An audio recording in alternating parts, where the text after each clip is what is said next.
Okay, so it's a holiday, and I thought that I'd make burgers, because, you know, burgers go with Labor Day and things like that, right?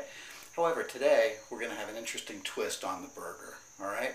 Today we're going to do bison burgers. This is something that when I tell friends at the gym that I like to have bison burgers, they're really shocked and surprised, and it sounds exotic to them, and it's really not. It's pretty basic. It's better than beef. Here's the deal with bison, okay? It's got more protein than beef and less fat than chicken and fewer calories than chicken or beef. I'll show you that later, but for now, let's see how we mix this up. Alright, basic ground bison, picked up at the grocery store, okay? And this is approximately 16 ounces, so I'm going to make 4 burgers, which should be somewhere around a £1/4 pound each, right? Now you can pretty much season with anything you want. One thing I'm not going to do is use salt. Alright, I'm going to start with some basic crushed black pepper.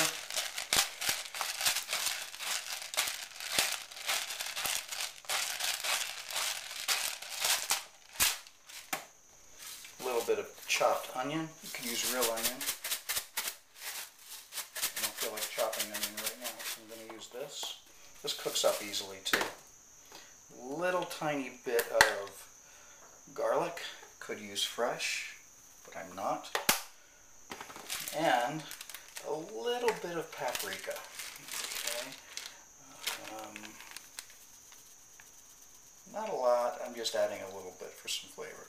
Really, you know, you could do the bison completely on its own because the flavors stand all on their own as well. Sometimes I add some hot chili peppers. I'm not going to do that today, however, okay? You don't have to overly mix this, but you do have to mix it in. All right, just mix these ingredients together. Got to get your hands a little bit dirty. If you're going to cook, it's going to get a little messy. All right, so not overly so. We want the spices to somewhat mix in there. Sometimes if I don't think I put enough in, I add some more. I'm going to let that go right now. We're just going to make the burgers, okay? Okay, now remember what I said about making approximately 4 burgers, all right? You want to just make your burgers. You don't want to overly handle them. You don't want to press them down too hard. All right, so that's approximately 1, all right?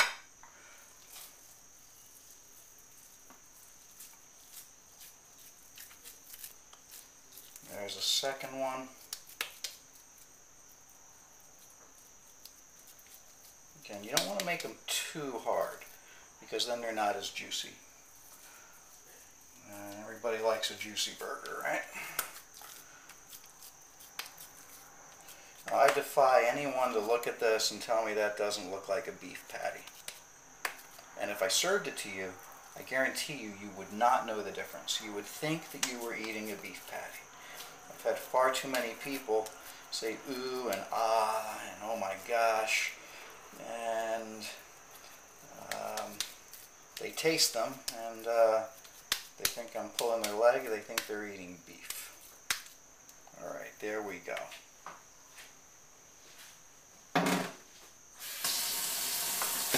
It's important to keep your hands clean when you're handling food.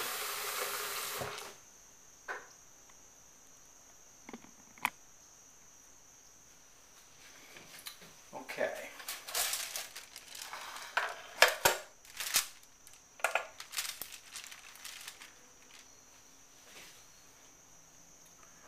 Alright, just for kicks, I've got my Biggest Loser food scale out here, and as you can see,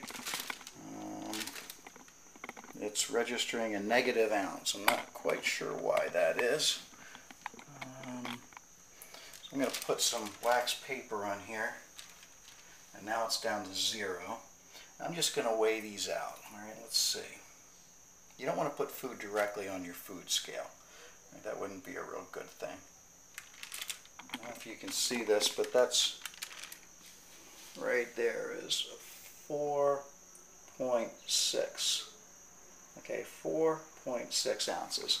So that's kind of not bad. that's a pretty decent guess on a quarter pound. That means one of these guys is pretty light. Let me look at this one. Or my package was very generous. Now that one's 3.8. Okay, so that's the scoop right there. See that? You go 3.8. So basically, these are all really close to a quarter pound.